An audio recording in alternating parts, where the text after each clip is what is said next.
بسم اللہ الرحمن الرحیم۔ حضرت مہدی علیہ رضوان کے حوالے سے چھٹی نشانی اور چھٹی شخصی علامت یہ ہے کہ حضرت مہدی علیہ رضوان جب مدینہ طیبہ سے مکہ مکرمہ آ جائیں گے تو لوگ ان کو ان کے گھر سے زبردستی نکالیں گے، مقام ابراہیم اور حجر اسود کے درمیان لا کر ان کے ہاتھ پر بیعت کریں گے۔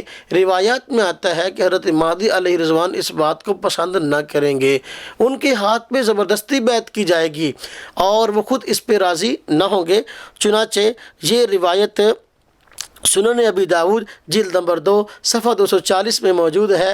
معلوم ہوا حضرت مہدی علیہ رضوان خود مہدی ہونے کا دعویٰ نہ کریں گے اور خود لوگوں کو اپنی بیعت کی طرف نہ بلائیں گے، ابتداءً لوگ خود زبردستی ان کے ہاتھ پر بیعت کریں گے، جبکہ جھوٹے مدعیان مہدویت کو دیکھیے، ان لوگوں نے خود مہدویت کا دعویٰ کیا اور لوگوں کو اپنی بیعت کی طرف بلایا ہے۔ مثلا مرزا غلام احمد کو دیکھو، اس نے مہدویت کا دعویٰ کیا اور اس نے لوگوں کو اپنی بیعت کی طرف خود بلایا۔ ریاض احمد گور شاہی کو دیکھو، مہدویت کا دعویٰ کیا اور لوگوں کو اپنی بیعت کی طرف بلایا۔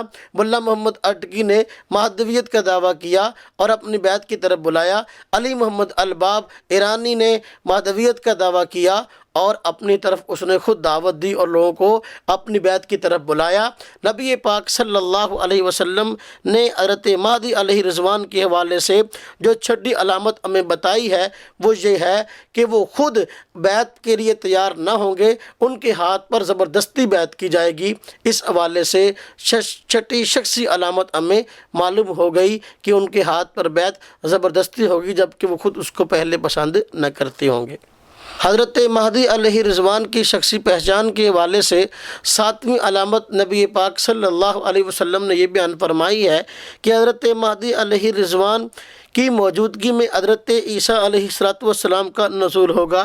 چنانچہ امام سیوطی رحمۃ اللہ علیہ کتاب حاوی جلد نمبر 2 صفحہ 24 میں روایت موجود ہے کہ حضرت عیسیٰ علیہ السلام حضرت مہدی علیہ رضوان کی موجودگی میں نازل ہوں گے، اور دوسری روایت میں بھی تذکرہ ہے، نبی پاک صلی اللہ علیہ وسلم نے فرمایا حضرت عیسیٰ علیہ السلام جب آسمان سے نازل ہوں گے تو 2 فرشتوں کے پروں پر ہاتھ رکھے ہوئے ہوں گے، تم ان کو پہچان لینا، ان کے گھنگریالے بال ہوں گے، جامع مسجد دمشق کے شرقی مینارہ پر اتریں گے، پھر مسلمان ان کا استقبال کر کے ان کو نیچے اتاریں گے، نماز کی اقامت کہی جا چکی ہوگی۔ حضرت عیسیٰ علیہ السلام کو حضرت مہدی علیہ رضوان فرمائیں گے کہ آپ نماز پڑھائیے، لیکن حضرت عیسیٰ علیہ السلام فرمائیں گے نہیں، تم میں سے بعض پر امام ہے، یہ تمہارا اکرام ہے کہ میں تمہارے پیچھے نماز ادا کروں گا۔ چنانچہ حضرت مہدی علیہ رضوان نماز پڑھائیں گے، حضرت عیسیٰ علیہ السلام آپ کے پیچھے نماز پڑھیں گے۔ نبی پاک صلی اللہ علیہ وسلم کے فرمان سے حضرت مہدی علیہ رضوان کی جو 7ویں علامت ہمیں معلوم ہوئی ہے وہ یہ کہ حضرت مہدی علیہ رضوان کی موجودگی میں حضرت عیسیٰ علیہ السلام کا نزول ہوگا۔ آپ دیکھیے جتنے جھوٹے مدعیان مہدویت پیدا ہوئے آج تک ان کے زمانے میں حضرت عیسیٰ علیہ السلام کا نزول نہیں ہوا۔ مرزا غلام احمد قادیانی کے زمانے میں حضرت عیسیٰ علیہ السلام کا نزول نہیں ہوا۔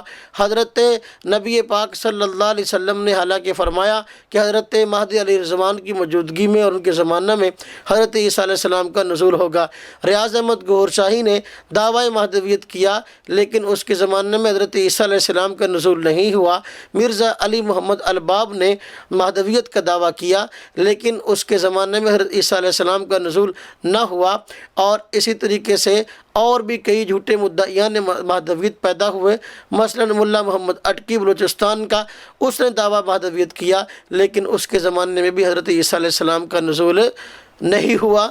چنانچہ یہ علامت ان لوگوں میں نہیں پائی گئی۔ نبی پاک صلی اللہ علیہ وسلم نے حضرت مہدی علیہ رضوان کی جو 7ویں علامت بیان فرمائی تھی وہ یہ تھی کہ ان کے زمانہ میں حضرت مہدی علیہ رضوان کے زمانہ میں حضرت عیسیٰ علیہ السلام کا نزول ہوگا۔ تو یہ ہمیں حدیث کی روشنی میں 7ویں علامت معلوم ہو گئی اور جھوٹے مدعیان مہدویت میں نہیں پائی گئی۔